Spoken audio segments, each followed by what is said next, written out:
हम्म। तो चलिए, कल हम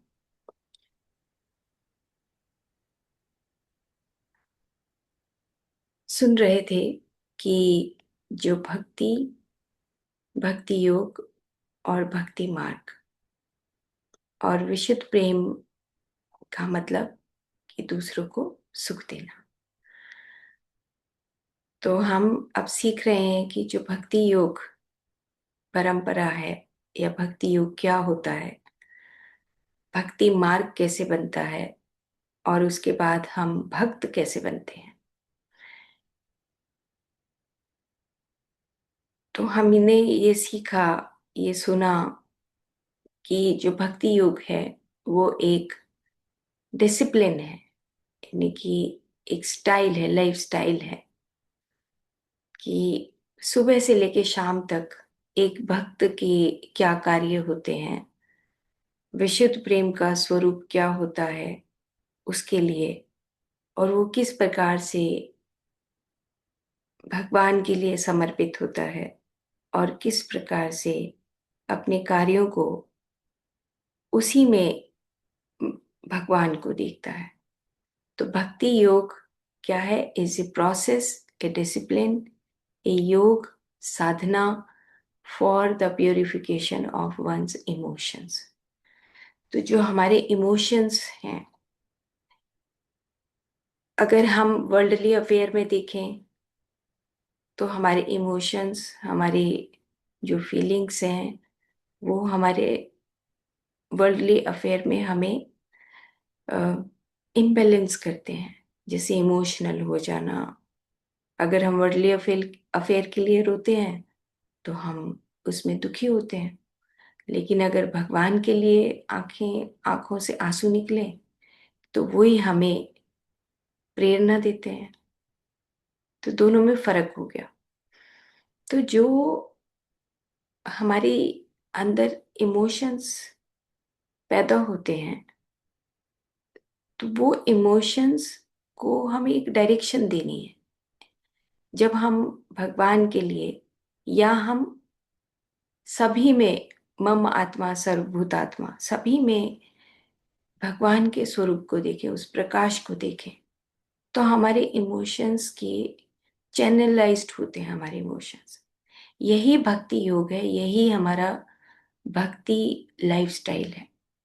तो एक भक्त सुबह से लेके शाम तक वो क्या करता है? वो कि भाई काम तो वही है हमारा। हम सुबह सोकर उठते हैं, फिर कुछ खाते हैं, साधना करते हैं। एक रूटीन वर्क तो हमारा वही रहता है सभी का। लेकिन भक्त के रूटीन में परिवर्तन हो जाता है। वो ज्यादा बोलता नहीं, वो अपने नाम जप में लगा रहता है। कोई भी काम करता है तो उसको सिर्फ सामने वाले के अंदर भगवान नजर आता है। और जब भगवान नजर आता है तो उसका जो कार्य है वो एक भक्ति के रूप में संपन्न होता है। तो भक्ति योग क्या हुआ कि एक डिसिप्लिन हुआ कि जिसमें हम अपने इमोशंस को प्योरीफाई कर रहे हैं। और भक्ति योग को उन्होंने कहा कि ये ज्ञान कंद है ना, the process of knowing one self.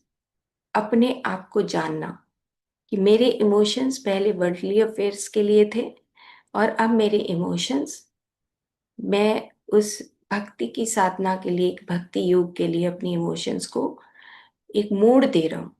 और वो मोड़ मुड़ जाए और हम हर काम को एक भक्ति के स्वरूप में करने लगे। तो हमने कल विश्व प्रेम का, विशुद्ध प्रेम का हमने स्वरूप भी देखा कि वो उज्जवल है, निर्मल है, सहज है, सरल है, नित्य है ना। मतलब एक स्वरूप है विशुद्ध प्रेम का, इतना प्योरीफाइंग कि हम कोई भी काम करें तो हम बिल्कुल उस प्योरिटी के साथ करें। तो ये ज्ञान कंद का मतलब हुआ कि आप अपने आप को अंदर से जान रहे हो। जैसे कल हमने चर्चा कर रहे थे लास्ट में कि एक दास्य भाव होता है।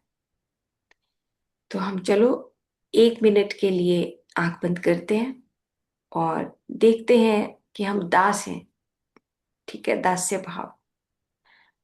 तो सिर्फ 1 मिनट के लिए हम अपनी आंखें बंद करें और सोचे कि हमारे अंदर वो दास्य भाव है भगवान के प्रति।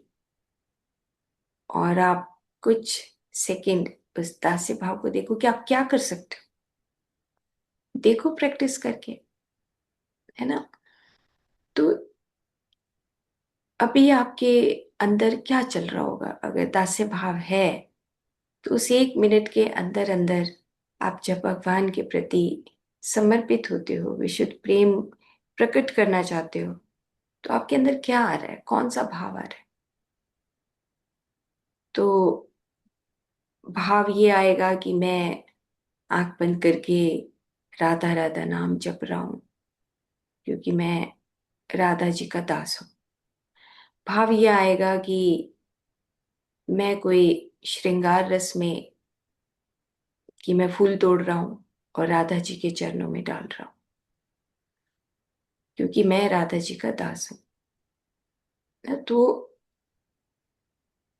अलग अलग तरह के हमारे रंग उपजते हैं जब हम विशुद्ध प्रेम में डूब जाते हैं।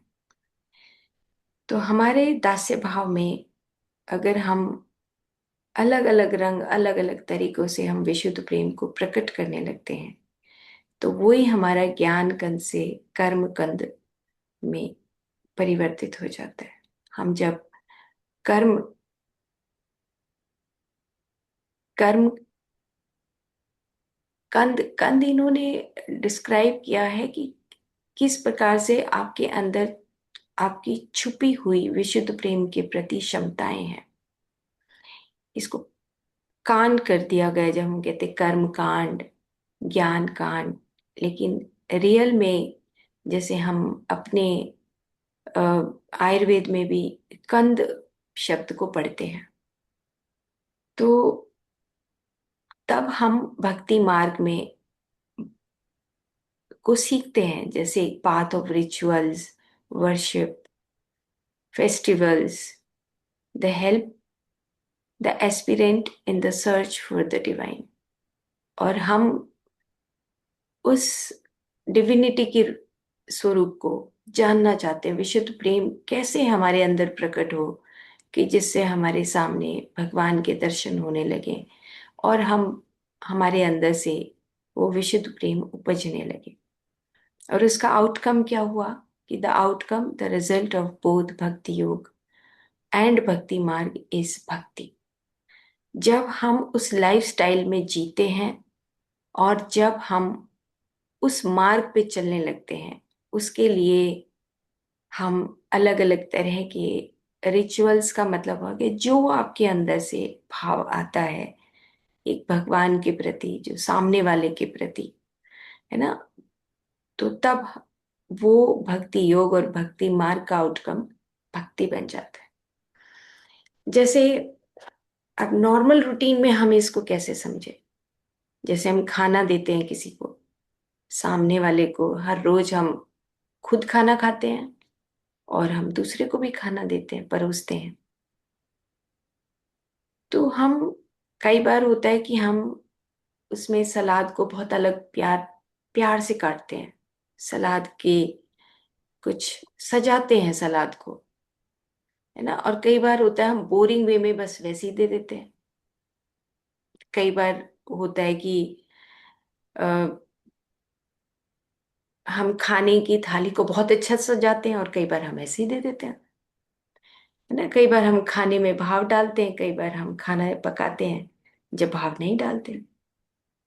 तो सब कुछ डिपेंड करता है कि आप अंदर से उस विशुद्ध प्रेम को किस प्रकार से प्रकट करना चाहते हो, अपने कर्म इंद्रियों के माध्यम से, अपने ज्ञान इंद्रियों के माध्यम से, अपने शरीर के माध्यम से, अपने मन के माध्यम से, अपनी आत्मा के माध्यम से, तन मन प्राण सब कुछ न्यौछावर करना पड़ता है, तब भक्ति मार्ग पे चला जाता है।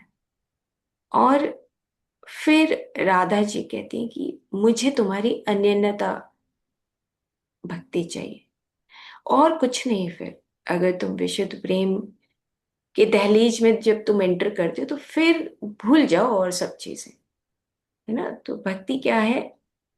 एक स्टेट ऑफ बीइंग है। भक्ति is a state of being.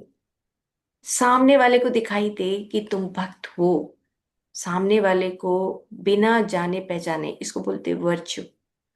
Virtues होते हैं कि जो बिना बोले सामने वाले के को देखकर प्रकट होने लगे। जैसे स्वामी विवेकानंद जी की आप फोटो देखते हो तो आपको लगता है कि ना भी जानता हो कोई उनके बारे में, तो भी उनके रूप को देखकर ये तो कोई जरूर कहेगा कि भाई बहुत ही मतलब योगी पुरुष हैं। ऐसे देखने से बहुत ही स्मार्ट है ना, अंदर से अलग अलग तरह के भाव प्रकट होने लगेंगे। ऐसे ही जब हम राधा जी को देखते हैं, उनके अलग अलग रूप देखते हैं, तो अपने आप ही वो प्रेम का स्वरूप दिखने लगता है। किसी भी हम भगवान को देखते हैं, अभी नारद मुनि जी की फोटो लगा रखी है, आप नारद मुनि को देख रहे हैं, तो आपके अंदर क्या मतलब क्या अपने हमारे अंदर से क्या भाव आ रहा है उनके लिए? नहीं कि उन्होंने वीणा पकड़ी हुई है और वो एक जंगल में खड़े हैं, तो कोई साधुता हमें दिख रही है। तो वर्च्यूज वो होते हैं कि जो हम बिना कुछ जाने पहचाने भी हमारे अंदर से एक भाव प्रकट होने लगे, तो वही स्वरूप जो है भक्ति का होता है। तो bhakti is a state of being. In the Narad bhakti sutra, Narad define bhakti as the highest form of love. Bhakti क्या है? एक हाईएस्ट फॉर्म ऑफ लव है। तो मैंने इसका हिंदी वर्षन भी लिखा है कि सात्वस्मिन् परम प्रेम रूपा, वह भक्ति ईश्वर के प्रति परम प्रेम रूपा है। मतलब कि आपका विशुद्ध प्रेम प्रकट होने लगे तो आपके स्वरूप में भी वो परिवर्तन आता है, और अमृत स्वरूपा है। जिसको परम रूपा और अमृत स्वरूपा भक्ति को पाकर मनुष्य सिद्ध हो जाता है, अमर हो जाता है, और तृप्ति आती है, मतलब कि एक सेटिस्फेक्शन आती है, तृप्त हो जाता है। तो भगवान को, ऋषि मुनियों को देखने से भी हम तृप्त हो जाते हैं। हम जब विशुद्ध प्रेम दूसरों को प्रकट करते हैं तो तृप्ति का भाव आता है, सेटिस्फेक्शन मिलती है। तो नारद मुनि अ, चिरंजीवी थे, और कहीं पर भी वो नारायण नारायण बोलते हुए प्रकट हो जाते थे। और जाती है कि जब हम विशुद्ध प्रेम यानी कि भगवान के प्रति जब समर्पित हो जाते हैं, और उस विशुद्ध प्रेम का जब हम स्वरूप समझते हैं, तो ऑटोमेटिकली जो भक्त है वो भगवान बन जाता है, नारायण नारायण करते हुए। तो आपने ये जो नारायण कहाँ पहुंचेंगे, ये कहते हैं कि जहां पर कहीं झगड़ा हो रहा हो तो समझ लो कि नारायण पहुंच जाते हैं, है ना, नारद मुनि पहुंच जाते हैं। हर घर में झगड़े होते हैं, हर घर में कन्वर्सेशन होती है, हर घर में बातें होती हैं, अलग अलग विचारधारा होती है, बहस होती है ना। लेका मतलब ये हुआ कि द प्रेजेंस ऑफ एक मास्टर हमारे घर में जब झगड़ा होता है, तो प्रेजेंस ऑफ मास्टर्स हो अपने आप आ जाते हैं। मास्टर्स जहाँ पे साधना होती है, जहाँ पर मेडिटेशन होता है, जहाँ पर हम भगवान को ज्योत अ, अर्पण करते हैं, जहाँ पर हम प्रेयर करते हैं, वहाँ पर नारद मुनि का प्रेजेंस माना जाता है। अगर हम थोड़ा सा नारद मुनि जी के बारे में जब पढ़ेंगे कभी, हम इन चीज़ों को सीखेंगे, तो कहते हैं कि झगड़ा होने का मतलब है कि जो आपके अलग अलग भाव हैं घर में, उनको एक दूसरे की बातों को सुन के अंडरस्टैंड करना, ये प्रेजेंस ऑफ नारद मुनि होता है। जैसे फॉर एग्जाम्पल कि जैसे हम कोई भी काम शुरू करते हैं, तो कैसे हम ओम श्री गणेशाय नमः, है ना, गणेश भगवान का प्रेजेंस होता है एवरी सेकंड। जब कोई भी चीज नई बनती जाती है, एक स्वरूप से दूसरे स्वरूप में चेंज होती है, तो वो वर्क इस ब्रह्मांड में श्री गणेश भगवान करते हैं। बिगनिंग, अब तो बिगनिंग तो हर पल होती है, तो इट मीन्स कि कहीं पर जब कोई शुरुआत हो तो वो ऑटोमेटिकली गणेश भगवान का प्रेजेंस रहता है। अब जैसे मृत्यु हो तो यमराज रहते हैं, है ना, नियर डेथ एक्सपीरियंस हो तो यमराज होते हैं। तो इस प्रकार से पूरा जो ब्रह्मांड है उसको वो हर कार्य के लिए कॉन्शियसनेस ने अपने आप को अलग अलग स्वरूप में डिसाइड कर रखा है कि तुम्हें ये काम करना है। जैसे काली माँ है, काली माँ का कार्य है, जो लोग सिद्धियां करते हैं और सिद्धियों का गलत प्रयोग करते हैं, तो काली माँ जो है उनका संहार कर देती है, उनसे वो सिद्धियां वापस ले लेती है। जैसे अहंकार आ जाए, मेडिटेशन करने के बाद सिद्धियां मिलने लगे, और मेडिटेशन करने के बाद हमारी वाणी में ऐसी कमांड आ जाए कि जो हम किसी को श्राप देना चाहें तो श्राप दे दें और वो घटित हो जाए, तो वहां पे प्रेजेंस ऑफ काली माँ होता है। तो काली माँ का मतलब ये है कि कुछ भी हमारा, जो भी हम काम अपने पर्सनल फायदे के लिए करते हैं, वहां पर अगर हमें सिद्धियां आती हैं तो वहां पे काली माँ आके हमसे वो सिद्धियां ले जाती और हमें फिर वो खाली छोड़ देती। तो इस प्रकार से ये अलग अलग स्वरूप हैं पूरे ब्रह्मांड में, देवियों के, देवताओं के, ऋषियों के, मुनियों के, कि जैसे महर्षि चरक ने औषधियों के बारे में जानकारी दी। एक पूरा हमारी एक पूरी पुस्तक बन गई, आयुर्वेद बन गया। तो इस प्रकार से हम जब विशुद्ध प्रेम के प्रति समर्पित होंगे तो फिर हम उस विशुद्ध प्रेम के समुद्र में ही अपने काम को, पूरे दिन भर के काम को करेंगे। तो उन्होंने इसको सात वस्मिन परम प्रेम रूपा, मतलब बस जो रियल हमारा जो डिवोशन है, the nature of supreme love of God, ये हमारा डिवोशन है। तो हमने थोड़ा सा इस बात को समझा कि एक भक्ति योग और एक भक्ति मार्ग, और उसका जो आउटकम है, मतलब जो स्वरूप दिखाई देगा। अब हम रूप की तरफ आ रहे हैं। देखो, अभी हम सिर्फ अ, एक समझ रहे थे कि विशुद्ध प्रेम क्या होता है, और विशुद्ध प्रेम जब हमारे अंदर वो प्रकट होने लगता है तो हम हमारा पूरे शरीर के अंदर एक नया शरीर, मतलब शरीर के अंदर परिवर्तन होता है और एक नया ट्रांसफॉर्मेशन हमारे अंदर होने लगता है। और हम आगे चलते हैं थोड़ा। अब हम पढ़ते हैं कि प्रेम की छटा बहुत विधि आई, समझ लई जिन जैसी चाही, अद्भुत सरस प्रेम निज सोई, चित चलन की जेही गति खोई। अब एक बार और पढ़ती हूँ कि प्रेम की छटा बहुत विधि आई। अलग अलग तरीके से प्रेम की छटा हर एक के दिमाग में आती है। हर एक अलग अलग तरीके से प्रेम करना चाहता है। समझ लई जिन जैसी चाहे, जितनी समझ होती है उसी तरीके से हम प्रेम करते हैं। बहुत बहुत गहरी लाइन है। मतलब हमने प्रेम को जिस तरीके से हम समझा, हम उसी तरीके से अपना जीवन में व्यवहार करते हैं। अब हमने, जैसे माँ और आ, बच्चे का प्रेम है, वात्सल्य भाव है, तो अब वात्सल्य भाव में भी हम किस प्रकार से प्रेम को समझते हैं, कितना प्यार करते हैं अपने बच्चों से।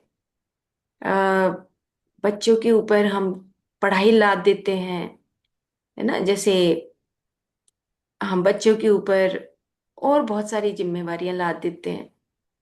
मतलब माँ और बच्चे के प्रेम को, वात्सल्य भाव को कितना समझते हैं। तो यहाँ पर वो ये बात कर रहे हैं कि जिसने जितना समझा वैसे ही उसी प्रकार से प्रेम को किया।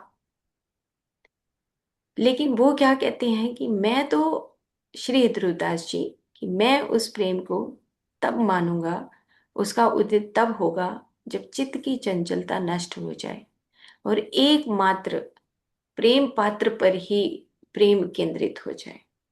वहां पे ना फिर ये भाव हो कि मेरा बच्चा बहुत बड़ा बने, ना ये भाव हो कि मेरा बच्चा ऐसा हो, ना ये भाव हो कि अलग अलग तरह के जो भी भाव आएंगे। तो प्रेम वहां पे है जहां पर आपकी चित्त की चंचलता खत्म हो जाती है। जब हम अपने सामने वाले से प्रेम करते हैं, चाहे हमारे पार्टनर हैं, चाहे बच्चे हैं, चाहे बहन है, भाई है, दोस्त हैं, भगवान है, तो हमारी चित्त की चंचलता नष्ट हो जानी चाहिए। वो प्रेम का स्वरूप श्री ध्रुवदास जी ये बता रहे। प्रेम की छटा बहुत विधि आई। मतलब कितनी गजब की लाइनें हैं कि इतने स्वरूप में प्रेम प्रकट होता है। समझ लई जिन जैसी चाहे, उतने ही जितनी समझ होती है उस हिसाब से हम प्रेम करते हैं, है ना। अब पानी का गिलास भी पकड़ाते हैं तो जितना भाव होगा, जितना प्रेम होगा पानी देने में, उतना ही बस प्रकट होगा ना। चित्त की चंचलता अगर नहीं नहीं नष्ट होती तो वो प्रेम की परिभाषा में नहीं आएगा। ये बात समझने वाली कि अगर हम किसी को पानी का गिलास देते हैं और उसमें हमारा भाव सिंपल इतना है कि पानी पकड़ाना मेरा कर्तव्य है, तो वहां पर प्रेम नहीं होता। प्रेम होता है जहां पे चित्त की चंचलता नष्ट हो जाती है ना। तो वो क्या कह रहे हैं श्री ध्रुवदास जी कि हित उपास्य प्रेम का प्रधान लक्षण बताते हुए कहा है कि संसार में प्रेम की अनेक छटाएं देखने में आती हैं। जिसको जो रुचिकर होता है वह प्रेम का स्वरूप वैसा ही मान लेता है। यानी कि प्रेम का लक्षण आया, पहले प्रेम का स्वरूप की हम चर्चा कर रहे थे। प्रेम का स्वरूप क्या है? उज्ज्वलता, निर्मलता, सरसता, यानी कि रस से भरा हुआ सरसता, है ना। स्नेह, सहज हो, अपने आप प्रकट हो। और किसकी कृपा से होता है? अब राधा जी प्रेम का प्रतीक है, विशुद्ध प्रेम का प्रतीक राधा जी हैं। जैसे हम धर्म को सीखना चाहते हैं तो हम भगवत गीता की तरफ ध्यान जाता है कि अगर हम धर्म का पालन पालन करें, योगी बने, तो हम श्री भगवान कृष्ण जी के चरणों में नमन करें। और अगर हम विशुद्ध प्रेम को सीखना चाहते हैं तो राधा जी को, अगर हम कोई चीज शुरू करना चाहते हैं तो गणेश भगवान जी। ऐसे ही अलग अलग जो यहाँ के ब्रह्मांड के सिद्धांत हैं, वो सिद्धांत के लिए हमारे सामने एक स्वरूप को प्रकट किया गया है, जैसे राधा जी विशुद्ध प्रेम के लिए। तो उनकी कृपा होना बहुत इंपॉर्टेंट है। और कृपा कैसे होगी? अगर आप दास के रूप में, सखी के रूप में उनको याद करते हो, मतलब अपने आप को आप समर्पित करते हो, तब आप विशुद्ध प्रेम को सीख सकते हो। तो इसी बात को यहाँ पे कह रहे हैं कि जो तरंगे हैं, विशुद्ध प्रेम कैसा है? जो लीलाएं हैं वो तरंगों की भांति उन्मजन निमज्जन करती रहती हैं, और जिससे लीला की अखंडता की सहज व्यंजना होती रहती है। मतलब कि जो विशुद्ध प्रेम है, जो लीलाएं प्रकट होती हैं वो अखंड है। मतलब वो खत्म नहीं होती, वो नित्य है ना। निकुंज विहार बोलते हैं कि राधा जी और कृष्ण जी निकुंज में लीलाएं करते हैं, निकुंज विहार करते हैं। मतलब हर पल इस सृष्टि में विशुद्ध प्रेम को प्रकट करते रहते हैं लीलाओं के माध्यम से। तो अब अद्भुत सरस प्रेम निज सोई, चित चलन की जेहि गति खोई। ये अद्भुत है ना। जब आप किसी से प्रेम करते हो तो आपको बाद में रियलाइजेशन होता है कि आ, उस पर्टिकुलर मोमेंट में वो जो प्रेम जब प्रकट हुआ होगा आपके अंदर से या सामने वाले के अंदर से, तो वो जो पल है, वो क्षण है, वो हमें याद रहता है। जब हम अपने बच्चों से प्रेम करते हैं ना, हम अलग अलग तरीके से जब प्रेम का भाव प्रकट होता है तो वो अद्भुत होता है, वो याद रहता है ना। तो अद्भुत सरस प्रेम निज सोई, मतलब वो अलग अलग तरीके से प्रकट होता है, अद्भुत होता है और सरस होता है। मतलब सरस वर्ड बहुत बार यूज हुआ है, और रस के साथ स लगाया है, सरस, यानी कि अलग अलग तरह से रस से भर जाना, है ना। कभी कभी हम बहुत प्यार से बोलते हैं, एक अलग टाइप का रस टपकता है, सरस बनता है। और कभी कभी हम अ, जिससे प्रेम करते हैं उसको हम खाना बना के खिलाते हैं, तो वो एक अलग टाइप का सरस है। तो सरस की भी इतनी सारी अलग अलग तरह के स्वरूप बताए गए हैं कि आपका सरस कैसा है, कि आप किस प्रकार से प्रेम करते हो, और दिन भर में क्या वो जिंदा रहता है। दिन भर जो भी हम कार्य करते हैं, एक भक्त का जो रूप है वो कैसा होता है, भक्त का जो रूप है वो 24 घंटे मतलब अखंडता को लिए हुए होता है, कि वो हर पल उसके अंदर से वो प्रेम प्रकट होता रहता है। एक भक्ति का भाव ऐसा होता है। यही भक्ति परंपरा है और यही भक्ति मार्ग है। इसीलिए ध्रुवदास जी प्रेम पंथ की रस रीतिमयी उपासना को सबसे कठिन बताते हैं, कि जो ये प्रेम पंथ है ना, ये सबसे कठिन है। मतलब ये उपासना करना, जब हम राधा जी से प्रेम करने लगते हैं उसके बाद फिर सबके प्रति प्रेम का भाव आने लगता है, प्रेम प्रकट होने लगता है। लेकिन वो कहते हैं कि सबसे कठिन उपासना प्रेम पंथ रस रीति। ये जो रीति जब आप बनाओगे, एक मार्ग बनाओगे, जब आप एक लाइफस्टाइल बनाओगे प्रेम पंथ, तो ये सबसे कठिन उपासना है। बहुत मुश्किल है ये, इसके ऊपर चलना। हम कहते हैं ना कि धर्म के रास्ते पे चलना बहुत मुश्किल है। अब भगवत गीता तो ये बोलती है कि गीता का मतलब हो गया कि एक एक ऐसी रेखा खींचना। गीता को मतलब साउथ इंडिया में अम, रेखा बोलते हैं, रेखा, एक लाइन खींच देना और उसके ऊपर चलना, मतलब एक तलवार की धार के ऊपर चलना। आपका धर्म का पालन करना है, इधर गिरे तो अधर्म की खाई में आप गिर जाओगे।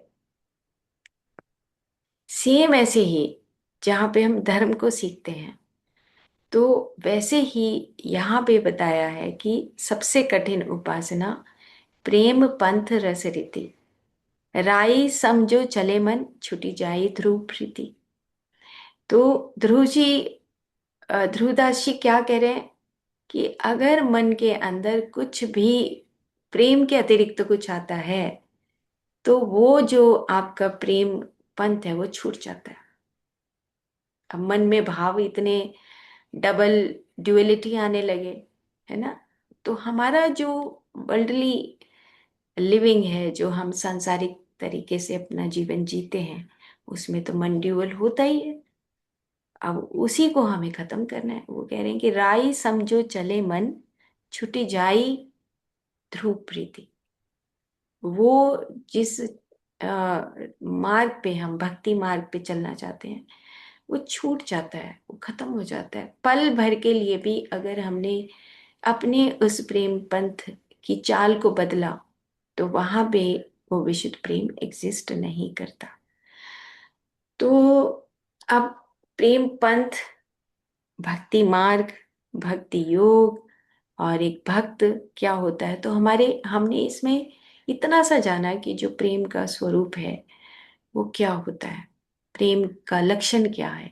प्रेम का लक्षण अब हमने इसमें सीखा कि जहाँ पे चित्त की चंचलता नष्ट हो जाती है, ये प्रेम का लक्षण है। इतनी छटाएं, जहां पे हमने जिस भी स्वरूप में प्रेम को समझा, हम वैसा ही प्रेम करते हैं। हमने नहीं समझा प्रेम को, तो हमने अपनी पूरी जिंदगी निकाल दी इसी में, है ना। तो और हमने अगर कहीं थोड़ा बहुत, कहीं पल भर के लिए भी किसी के प्रति प्रेम उमड़ा होगा, तो वो किस प्रकार का था, हमने किस प्रकार से प्रेम को समझा, और किस प्रकार से हमने दूसरों के लिए उसको बयान किया, तो वो प्रेम नहीं है। तो प्रेम, यहाँ पे उन्होंने सिंपल सी बात बता दी कि चित्त की चंचलता जहाँ नष्ट हो जाए, और एकमात्र लक्षण है प्रेम का कि एकमात्र प्रेम पात्र पर केंद्रित हो जाए। अगर हम अपने बच्चे से प्रेम करते हैं, तो फिर सिर्फ प्रेम होना चाहिए, उसमें कोई भी अपनी सेल्फिशनेस का भाव नहीं होना चाहिए।